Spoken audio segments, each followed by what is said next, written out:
Capítulo 8. Fechas establecidas para la segunda venida de Cristo en otras partes del mundo. Entre el siglo XVIII y principios del XIX aparecieron muchos escritores estadounidenses sobre las profecías. En el siglo XVIII, nombres no menos notables aparecen en la lista, incluidos los presidentes de los colegios pioneros de Estados Unidos, jueces, legisladores, maestros y una gran compañía del clero. Entre ellos vemos personajes tan famosos como Jonathan Edwards, Samuel Hopkins, Timoteo Dwight, Aaron Burr el Mayor, presidente de Princeton, Joshua Spalding, estrella diurna del Segundo Advenimiento, Elias Boudinot, secretario de Estado y fundador de la Sociedad Bíblica Americana, y Lorenzo Dow, ese evangelista excéntrico pero efectivo que recorrió la América inglesa en su peregrinaje anual desde Maine hasta los bosques vírgenes de Tennessee y Mississippi. Los escritores de profecía incluyeron hombres de casi todas las denominaciones protestantes en muchos países. Casi todos eran premilenialistas, pero a finales del siglo XVIII, muchos en Estados Unidos y la mayoría en Inglaterra habían aceptado la nueva teoría del posmileniarismo, la creencia de que Cristo no regresaría hasta después de 1000 años de rectitud en tierra. A principios del siglo XIX se produjo una marcada reacción contra esta visión posmilenialista. Uno de los tratados más reveladores sobre la Segunda Venida fue escrito por Manuel de Lacunza, un sacerdote católico romano nacido en Chile. Hubo otros testigos también en América del Sur y más en el continente europeo. Más particularmente, las Islas Británicas se convirtieron en el centro de un nuevo y vigoroso movimiento premilenialista. Sus expositores sostenían, junto con la doctrina del inminente regreso de Cristo, la creencia en la restauración de Palestina y la conversión masiva de los judíos. Por lo tanto, inicialmente se hicieron grandes esfuerzos para evangelizarlos. Las voces de clérigos prominentes en las iglesias establecidas de Inglaterra y Escocia, y también en las iglesias no conformistas, se escucharon proclamar el Adviento cercano. El elocuente y santo Edward Irving fue uno de los principales predicadores del Adviento. Hugh Mennell, rector de Albury, fue uno de los principales expositores de las profecías y moderador de las conferencias proféticas celebradas en Albury Park, propiedad de Henry Drummond. William Cunningham, de Escocia, y Edward Bickersteth, de Inglaterra, fueron otros destacados defensores. Es así que en total se calculó que había más de 400 predicadores de la Segunda Venida en las Islas Británicas.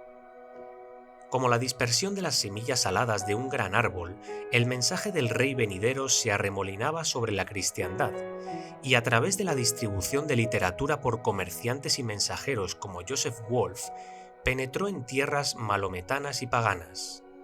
Estos literalistas británicos lanzaron el grito de "el Adviento cercano", oponiéndose a la opinión popular posmilenialista que aplazaba o espiritualizaba la venida personal y visible del Señor. Así proclamaron un mensaje que era y es parte integral de la doctrina cristiana y el fin lógico del Evangelio. Muchos de estos escritores británicos y algunos en el continente y en América del Norte, incluidos algunos posmilenialistas también, esperaban el final de los 2300 días de Daniel. Las fechas establecidas más populares fueron 1843, 1844 y 1847, basadas en el comienzo de los 2300 días y las 70 semanas juntas, como lo había hecho antes Petri de Alemania, aunque algunos apuntaron a 1866 y 1867. Los eventos que se esperaban de diversas maneras incluían la caída del papado, del Islam o del error protestante, la restauración de los judíos, la liberación de Palestina de los turcos, el regreso de Jesús para establecer un reino milenario en la tierra, con los judíos gobernando las naciones. Como cuerpo, los adventistas que superaron el chasco de 1844 no estaban en condiciones de tomar la lanza contra las fantasías y las falsas filosofías de la época. eran un remanente náufrago, aferrados a las vigas de su esperanza desintegrada.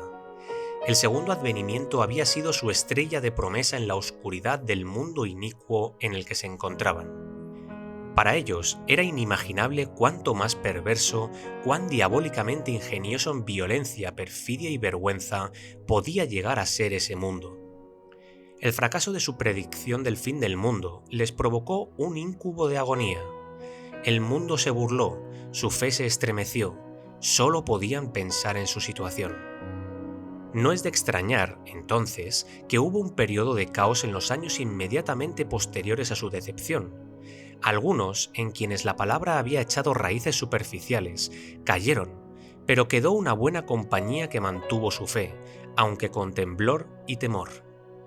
Para estos, la primera tentación fue buscar la corrección de su cronología. Quizá, pensaron, no era tan exacto, podría haber sido aproximado en lugar de definitivo.